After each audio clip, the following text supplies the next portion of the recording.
আসসালামু আলাইকুম। আমি আজকে আপনাদেরকে ফুলকো ফুলকো মালপোয়া পিঠা তৈরি করে দেখাবো। এই পিঠাটা খেতে যেমন সুস্বাদু তেমনি বানানোটাও কিন্তু খুবই সহজ, অল্প উপকরণ দিয়ে তৈরি করে নেওয়া যায়। এই পিঠাটা তৈরির জন্য আমি একটা ডিম নিয়েছি। ডিম আপনারা আপনাদের চালের গুঁড়া বা ময়দার পরিমাণ অনুযায়ী দিয়ে দিবেন। আমি এখানে একটা ডিম দিয়ে দিচ্ছি, ভালোভাবে এটাকে মিশিয়ে নিচ্ছি। একেবারে একদম ফেনা ফেনা হয়ে যাবে সেই পর্যন্ত এটাকে নেড়ে নেড়ে ভালোভাবে মিক্স করবেন। আমি এখানে দুটো কলা নিয়েছি, পাকা কলা, কাঁটা চামচের সাহায্যে ভালোভাবে এটাকে ম্যাশ করে নিচ্ছি। কলাটা অপশনাল, আপনারা চাইলে এটাকে স্কিপও করতে পারেন, কিন্তু আমি কলাটা দিয়েছি পিঠাগুলো যাতে বেশি ফুলকো ফুলকো হয় সেজন্য। এই পিঠাটায় কলা ব্যবহার করলেও পিঠাটা ফুলবে, কিন্তু কলাটা ব্যবহার করলে একটু বেশি ফুলে। তো আমি এখন এটাকে ব্লেন্ড করে নেব, সামান্য একটু পানি মিশিয়ে এটাকে ব্লেন্ড করে নেব। তারপর এটাকে আমি ডিমের ভিতরে দিয়ে ভালোভাবে নেড়েচেড়ে মিশিয়ে নেব। দেখুন আমি এটাকে মিশিয়ে নিয়েছি, ব্লেন্ড করে নিয়েছি। এখন ডিমের সাথে দিয়ে দিচ্ছি সব উপকরণগুলো। আমি আস্তে আস্তে এখানে দিয়ে দেব। আমি চিনি দিয়ে দিচ্ছি 1.5 কাপ। চিনিটা আপনারা আপনাদের চালের গুঁড়া বা ময়দার পরিমাণ অনুযায়ী নিজেদের স্বাদ অনুযায়ী দিয়ে দেবেন, যে যেভাবে মিষ্টিটা খেতে পছন্দ করেন। আমি এখানে 1.5 কাপ দিয়ে দিচ্ছি। এরপরে চেক করে নেব, যদি লাগে পরবর্তীতে আমি ব্যবহার করব।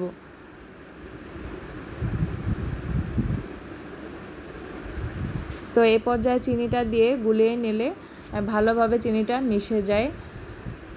এখন আমি সবগুলোকে মিশিয়ে নিচ্ছি, দিয়ে দিচ্ছি লবণ। আমি এখানে গরুর দুধ দিয়ে দিয়েছি 1/2 মগ। আপনারা চাইলে এখানে গুঁড়ো দুধও ব্যবহার করতে পারেন।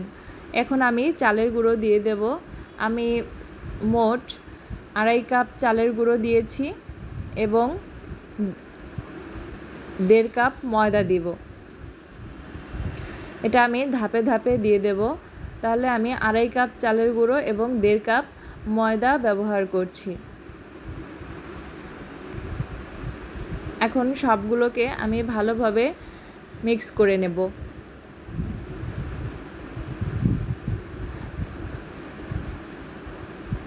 সবগুলোকে ভালোভাবে মিক্স করার পরে এটাকে আমি 4 ঘন্টার জন্য ঢেকে রেস্টে রেখে দেব। এই পিঠাটা যতটা সময় মেখে রেখে দেওয়া যায় পিঠাটা কিন্তু তত বেশি ভালো হয়, কারণ শুকনো চালের গুঁড়ো ব্যবহার করা হয়েছে, ভিজতে একটু সময় লাগে। বেকিং সোডা দিয়ে দিচ্ছি আমি 1/2 চামচ। বেকিং সোডা, কলা এবং ডিম দেওয়ার কারণে এই পিঠাটা কিন্তু অনেক বেশি ফুলে এবং ভিতরটা কিন্তু খেতে একদম কেকের মতো হয়ে যায়। এখন যে মগটাতে দুধ ছিল সেই মগটা ধুয়ে আমি এখানে পানি দিয়ে দিচ্ছি। পানিটা আপনারা একবারে দিয়ে দেবেন না, কারণ এটাকে ধাপে ধাপে পানি ব্যবহার করবেন। গোলাটা কীরকম হয় এর কনসিস্টেন্সিটা খেয়াল করে পানি দিয়ে দেবেন, কারণ একবারে পানি দিয়ে দিলে আপনার পানি বেশি হয়ে যেতে পারে, তখন আবার চালের গুঁড়ো বা ময়দা দিতে হবে। সেজন্য পানিটা একটু বুঝে বুঝে দিবেন। এখন আমি এখানে নারকেলের পেস্ট ব্যবহার করব। এখানে আমি নারকেলটা পেস্ট করে দিচ্ছি। এই পিঠাটা নারকেলটা বেটে করে দিতে হয়, অথবা ব্লেন্ড করেও দিতে পারেন ব্লেন্ডারে। আমি এখানে পাটায় বেটে এটাকে পানি দিয়ে গুলিয়ে পেস্ট করে এখানে দিয়েছি।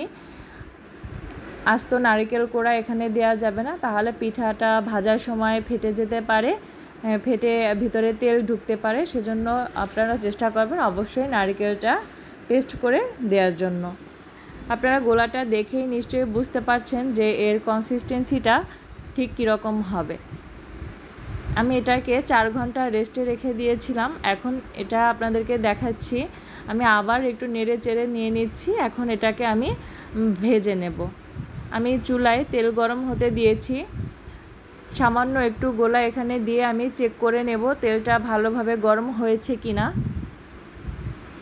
তারপরে এখানে আস্তে আস্তে পিঠাগুলো দিয়ে ভেজে নেব। হাই হিটে তেলটা আমি গরম করে নিয়েছি। আমি চেক করে দেখলাম যে আমার তেলটা ভালোভাবে হয়েছে, গরম হয়েছে। এখন আমি আস্তে আস্তে পিঠাগুলো দিয়ে ভেজে নেব।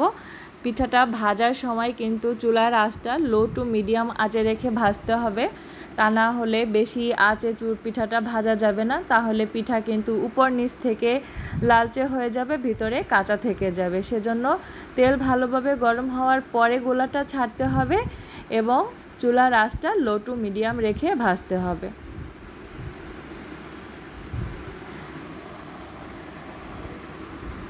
এখন আমি এপাশ ওপাশ ভালোভাবে ভেজে নেব। আপনারা দেখে বুঝতে পারছেন পিঠাটা কতটা ফুলকো হয়েছে, আস্তে আস্তে ফুলতে শুরু করেছে। এখন এপাশ ওপাশ ভেজে আমি পিঠাটাকে তুলে নেব। যখন কালারটা এরকম হবে সে পর্যায়ে আমি পিঠাগুলো তুলে নেব। আমি একটা বাটিতে কিচেন টিস্যু রেখেছি, তার উপরে পিঠাগুলো রাখছি, তাহলে তেলটা টেনে যাবে টিস্যুতে এবং পিঠাগুলো ভালো থাকবে। এভাবে আমি সব পিঠাগুলো ভেজে নেব। আমার সব পিঠাগুলোই কিন্তু এভাবে ফুলকো ফুলকো তৈরি হয়েছে। আপনারা যারা এই পিঠাগুলো বানাতে নতুন তারা কিন্তু আমার ভিডিওটা দেখে এভাবে বানাতে পারেন, তাহলে আপনাদের সব পিঠাগুলো ফুলকো ফুলকো হবে, আপনারা খুব ভালোভাবে পিঠাগুলো তৈরি করতে পারবেন।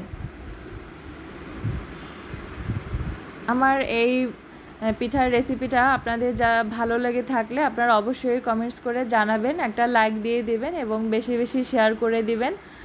আর যারা এখনও আমার চ্যানেলটি সাবস্ক্রাইব করেননি, আপনাদের প্রতি আমার অনুরোধ রইল আমার চ্যানেলটি সাবস্ক্রাইব করবেন, তাহলে আমার সব নতুন নতুন ভিডিওগুলো আপনারা দেখতে পারবেন। আমি আপনাদেরকে সব পিঠাগুলো দেখিয়ে দিচ্ছি। দেখুন আমার প্রত্যেকটি পিঠা অনেক ভালোভাবে ফুলেছে এবং খেতেও কিন্তু ভীষণ মজাদার হয়েছে, ভিতরটা কিন্তু খুব পারফেক্টভাবে হয়েছে।